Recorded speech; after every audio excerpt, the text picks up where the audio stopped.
পৰিষদ জয় জয় অসম আবৃত্তি আৰু সংস্কৃতি পৰিষদ জয়। কালি গুৱাহাটী কলাক্ষেত্ৰত অসম আবৃত্তি আৰু সংস্কৃতি পৰিষদৰ প্ৰথম অভিৱৰ্তন বৰ্ণাঢ্য আয়োজনেৰে অনুষ্ঠান অনুষ্ঠিত কৰা হয়।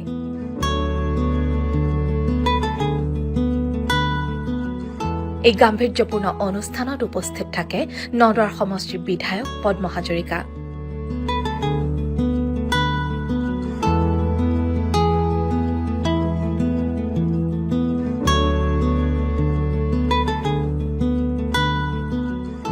দুদিনীয়া কাৰ্যসূচীৰে অনুষ্ঠিত হোৱা এই অনুষ্ঠানৰ প্ৰথম দিনাৰ কাৰ্যসূচীত বিধায়কগৰাকী উপস্থিত হৈ কেইটিমান কবিতা আবৃত্তি কৰাও দেখা যায়। সকলোকে শ্ৰদ্ধা জনাইছোঁ। আটাইতকৈ ৰাজনীতি কৰা মানুহৰ কাৰণে টান কথাটো হ'ল কথা ক'ব নোৱাৰোঁ।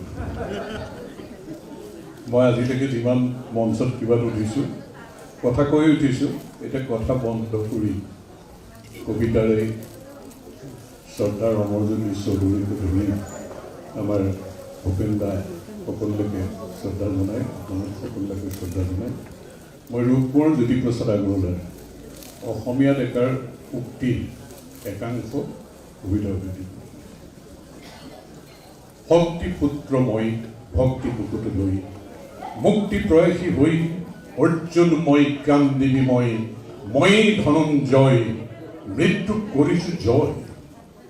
মই অসমৰ মই ভাৰতৰ মই ডেকালৰা অগ্নিময় মই ভাৰতৰ নবীন সূৰ্য পূৰ্বাচলত বজাওঁ সূৰ্য মোৰ পোহৰৰ গানে আকাশে আকাশে দেশে মহাদেশে মুগ্ধ কৰিব আলোক যাত্ৰী শেষ হ'ব শেষ নোহোৱা ৰাত্ৰি কৰিম জগত জয় নবীন সূৰ্য মই উপচি আহিব পোহৰৰ ঢল লুইতৰ দৰে ফেনে ফটকাৰে ফেনিল শুভ্ৰ জ্যোতি প্ৰপাতৰ জল হাতী পতিয়েদি ঐৰা বাটেদি কত নগৰৰ আলি গলিয়েদি কত মেধাবীৰ মহামনীষাৰ মনৰ মাজেদি গোবিন্দ যিনি হম মহামনীষাৰ মহাসাগৰত লম মই লিখা গানে আলোকে আলোকে নতুন বাতৰি কৈ আলোকৰে মহাসংগীত তুলিব পৃথিৱী মই তেজ মঙহৰ মাতৃজনাৰ কোলাত জনম লৈ দেশ জননীৰ মহান কোলাত লীন হৈ যাওঁ মই উদয় শৈল গৰ্ভপিদাৰী অৰুণ দীপ্তিময় ব্যাপে যেনেকৈ গ্ৰাম মহাগ্ৰাম পৃথিৱী জগতময় ক্ৰমে ক্ৰমে ক্ৰমে উঠি উদ্ভাসি সিঁচি যাওঁ মই কিৰণ ৰাখি ৰগচুৱা হৈ সন্ধিয়া সোণালী হৈ মৃত্যু সাগৰ পাৰ হৈ যাওঁ নতুন পুৱাৰ নতুন বাতৰি লৈ নতুনৰ জ্যোতি হৈ থৈ যাওঁ মই পৃথিৱী ধুনীয়াকৈ জনমে জনমে ঘূৰি ঘূৰি আহোঁ মোৰ স্বদেশলৈ মই ধনঞ্জয় মই অসমৰ মই ভাৰতৰ মই ডেকালৰা অগ্নিময় মই কাৰুকৰ মই খনিকৰ মই চিত্ৰকৰ গঢ়ি যাওঁ মনোহৰ সুৰ অপৰূপ কত নপৰো মই ৰূপৰ মই স্বদেশ মই বিদেশ মই নানা দেশ সাতো মহাদেশ সাতোবাৰ ঘূৰি ঘূৰি জ্ঞানৰ মালিক বুকুতা আনিম অঞ্জলি ভৰি ভৰি কামৰূপা মোৰ সুৱদি সুৰীয়া অসমীয়া ভাষা জগত সভালৈ যাব উজ্জ্বল সুজ্জ্বল কহিনুৰ পিন্ধি হাঁহি জ্যোতিৰূপা হ'ব মই অসমীয়া প্ৰাগজ্যোতিষৰ মই অসমীয়া শোণিতপুৰৰ নবীন যুগৰ কুমাৰ ভাস্কৰ মই অসমীয়া শৰাইঘাটৰ চোকা তৰোৱাল লওঁ লাচিতৰ মোমাই তামুলী গড় দুৰ্জয় অগ্নি গড় মই নাই মোৰ সমসৰ দেহত এটাই কেইবাটাজনো গুলিও আছে আক্ৰমণো হৈছে জীয়াই হৈছে এটা সংগ্ৰামৰ মাজেৰে ৰাজনীতিত আহিলোঁ সেই সংগ্ৰামৰ সময়ত কাৰাগাৰত থকা বা এই মিল থকা খালি কবিতাৰ কবি লিখকৰ নামটো নোকোৱাকৈ মই পাঠ কৰি যাওঁ মানে আবৃত্তি কৰি যাওঁ মই জীয়াই আছোঁ কঠিন শিকলিতে বান্ধনত বান্ধ খাই থকা শৰীৰৰ ৰক্ত মাংসৰ মাজত মোৰ অস্তিত্বই মোকেই আজুৰি পিজুৰি বাট বিচাৰি ফুৰে গুজৰি গুমৰি। কেতিয়াবা যেতিয়া চৌপাশে আত্মীয় স্বজন আৰু সকলোৱে দুখৰ ভাৰ লৈ তললৈ মূৰ কৰি ৰৈ থাকে আত্মজিঞ্জাসাৰ অনিশ্চয়তাৰে, তেতিয়া মোৰ অস্তিত্বই মোক চাই থাকে একেথৰে কুণ্ঠাহীন প্ৰত্যয়েৰে। মই চিঞৰি চিঞৰি কথা কওঁ, বৰফাবৃত পাহাৰটোলৈ চাই ৰওঁ, চিন্তাৰ জ্যোতিৰে দেখা পাওঁ জ্বলি থকা এডাল মমবাতিৰ দৰে মোৰ অস্তিত্বটো জ্বলি উঠে খুব সংগোপনে। সেই পোহৰত মই জাগি উঠো দুৰ্বাৰ শক্তিৰে। তেতিয়া তুৰন্ত স্পৃহা আৰু প্ৰতিত্ব গৰ্জনেৰে সমস্ত দিনৰ ব্যৰ্থতাৰ বিৰুদ্ধে প্ৰতিবাদ কৰোঁ। আসন্ন মুক্তিৰ গতিয়ে কঠিন বান ভাঙি দিয়ে। বতাহৰ হুৱনি কাণ পাতি শুনো, অনুভৱ হয় কৰবাত কি জানিবা পাহাৰৰ প্ৰকাণ্ড শিলবোৰ খণ্ড বিখণ্ড কৰি নামি আহিছে বেগতী নদী। হয়তো বা দুৰ্দান্ত দস্যুবোৰে পৰাজয় স্বীকাৰ কৰি মৃত্যু যন্ত্ৰণাত চিঞৰিছে আতাহ পাৰি। নতুবা এই নগৰখনৰ বন্ধ দুৱাৰবোৰ খুলিবৰ বাবে এজাক সুস্থ বতাহে সময়বোৰ হাতৰ তলুৱাত লৈছে গভীৰ বিশ্বাসৰে। এনেকৈ মই জীয়াই আছো মোৰ অস্তিত্বৰ সৈতে এডাল সোণালী সূতাৰে। এনেকৈ মই জীয়াই আছো মোৰ অস্তিত্বৰ সৈতে এডাল সোণালী সূতাৰে। প্ৰাঞ্জলদাই কৈছে যে কৃষি কৰ্মৰ লগত জড়িত কৃষক বুলি কৈছে। কথা যদিও বন্ধ কৰিছে একেষাৰে কওঁ, মোৰ অনুভৱ বৰ্তমান অসমত কৰ্মসংস্কৃতিৰ এক যাত্ৰা, উৎপাদনমুখী যাত্ৰা, পথাৰতো বজাৰ দখল কৰাৰ যাত্ৰা আমি কৰিবই লাগিব। পুনৰ অসম আমি নোৱাৰিলোঁ, সমৃদ্ধিশালী অসম গঢ়িব লাগিব, অৰ্থনৈতিক ভেটি শক্তিশালী কৰিব লাগিব, কাম কৰিবলৈ লাজ নোপোৱা পৰিৱেশ কৰিব লাগিব। আমি এই কৰ্মমুখী যাত্ৰা কৰিবৰ কাৰণে আছে প্ৰয়োজন কবিতাৰ জৰিয়তে আমাৰ ডেকা বন্ধুসকলক উৎসাহিত কৰাৰ। সেইকাৰণে ৰূপকোঁৱৰ জ্যোতিপ্ৰসাদ আগৰৱালাৰ কবিতাৰ এটি কলিৰে মই খুব ডেকা বন্ধুসকলক আহ্বান জনাওঁ। মই যুদ্ধৰ কথা কওঁ, যুদ্ধ সেই যুদ্ধ নহয়, অস্ত্ৰ শস্ত্ৰৰ যুদ্ধ নহয়। যুদ্ধ আজি হ'ব লাগে কৰ্মসংস্কৃতিৰ যুঁজ, পথাৰ বজাৰ দখল কৰা যুঁজ, উৎপাদনমুখী এক যাত্ৰাৰ যুঁজ। নহ'লে এই আমি যে গৌৰৱ কৰি আছো ৰসাৰাজ লক্ষ্মীনাথ বেজবৰুৱাৰ যে আমি অসমীয়া নহওঁ দুখীয়া, কিহৰ দুখীয়া হ'ম? সকলো আছিল, সকলো আছে, দুগুণো নলংক। সুধাকান্ত ডক্টৰ ভূপেন হাজৰিকাই আমি অসমীয়া নহওঁ দুখীয়া বুলি সান্তনা লভিলে নহ'ব, আজিৰ অসমীয়াই নিজক নিচিনিলে অসম যে ৰসাতলে যাব। তেখেতলোকৰ লিখনিয়ে আমাক সাৱধান কৰি দিছিলে। আৰু সেইকাৰণেই ৰূপকোঁৱৰ জ্যোতিপ্ৰসাদ আগৰৱালাৰ এই আহ্বান এক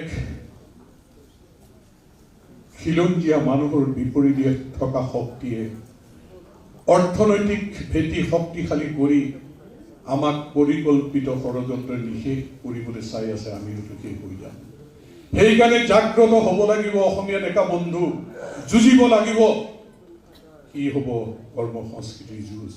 সেইকাৰণে মই কওঁ যে যুদ্ধ, যুদ্ধ মাথনো যুদ্ধ, হাৰিও যুদ্ধ, জিনিও যুদ্ধ, যুদ্ধ মাথনো যুদ্ধ। যুদ্ধ নহ'লে নহ'ব ৰুদ্ধ। আজি যে অসমী অৱৰুদ্ধ, চাৰিওকাষেদি বেৰি অসম আহিলে ঘেৰি, আৰু যে নহ'লে দেৰি। বজা বজা অসমীয়া, বজা ৰণভেৰি, শত্ৰু যদিও তন্দি পাৰ, হৈ যাব চাৰ খাৰ, হৈ যাব চাৰ খাৰ, হৈ যাব চাৰ খাৰ। ইয়াতে মই সামৰণি মাৰিম। ইয়াৰোপৰি 29খন জিলাই অংশগ্ৰহণ কৰা এই কবিতা আবৃত্তি প্ৰতিযোগিতাৰ বিজয়ী 5খন জিলাক বঁটা বিতৰণ কৰে বিধায়ক পদ্ম হাজৰিকাই।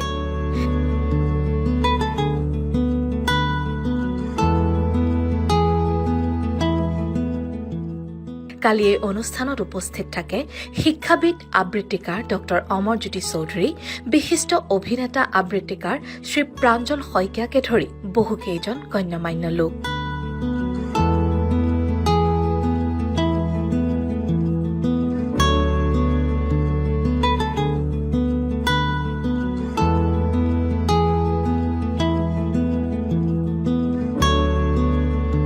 এখন নহয় দুখনকে মিলালৈ য'ত মিলিছে তাতেই জন্ম মোৰ। এখন নহয় দুখনকে মিলালৈ য'ত মিলিছে তাতেই জন্ম মোৰ। বেঙামেলি নাম চোন গৰাটো তাতেই প্ৰথমখন নৈ, তাতেই প্ৰথমখন নৈ। তৰা নৰা আছিল তাতে, জঁপিয়াই পৰিছিলো, সাঁতুৰিছিলো, নাও মাৰিছিলো, জান পেলাইছিলো, হেৰুৱাইছিলো নিজকেই, হেৰুৱাইছিলো নিজকেই দিগন্ত নীলাৰ মাজত। এখন নহয় দুখনকে নীলানৈ য'ত মিলিছে তাতেই জন্ম মোৰ। জন্ম আমাৰ, জন্ম আমাৰ এয়াই অসম। আয়ে কৰিছিল ওপৰলে মূৰ তুলি চাই দেখিছিলো ওপৰতো নীলাই নীলা। নীলাৰ অহৰহ নাটক, অসংখ্য প্ৰৱেশ প্ৰস্থান, অসংখ্য প্ৰৱেশ প্ৰস্থান।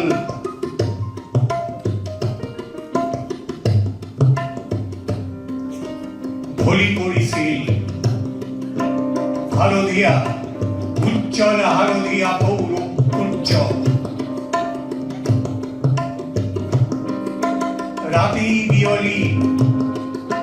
ৰাতি বিয়লি খুপি খুপি গৈছিল হালধীয়া হালধীয়া চাদৰৰ ৰহস্যময় কোন নাৰী। হালধীয়া পাৰৰ ৰহস্যময় কোন নাৰী। নীলাতেই ফুলি উঠে চঞ্চল গুমুৱা আৰু গুমা ফুল। নীলাতেই তুলি ৰয় জীৱন, নীলাতেই তুলি ৰয় জীৱন। এখন নহয় দুখনকে নীলালৈ য'ত মিলিছিল, য'ত মিলিছে তাতেই জন্ম আমাৰ।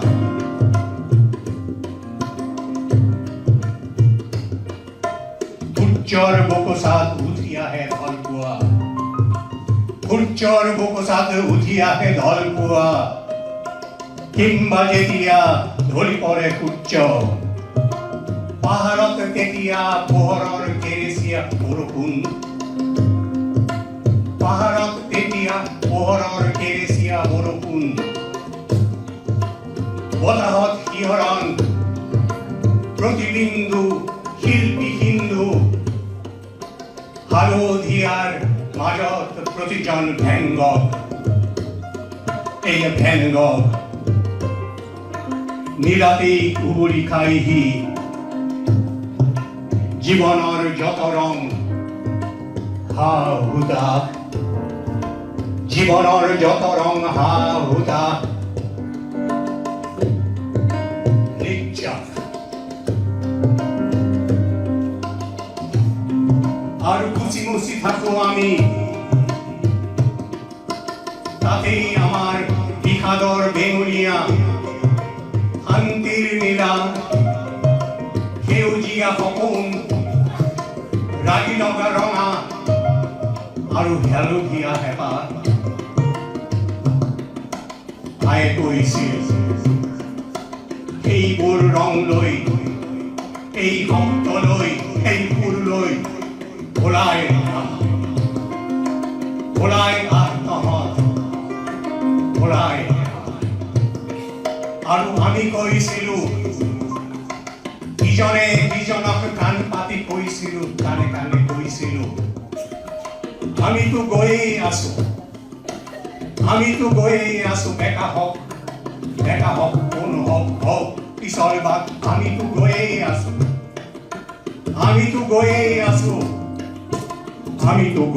আছো নীলাৰ মাজতে সুৰ শব্দ আৰু ৰংবোৰ বিচাৰিছো জীৱনক উভতি চাইছো আবৃত্তি কৰিছো আওৰাইছো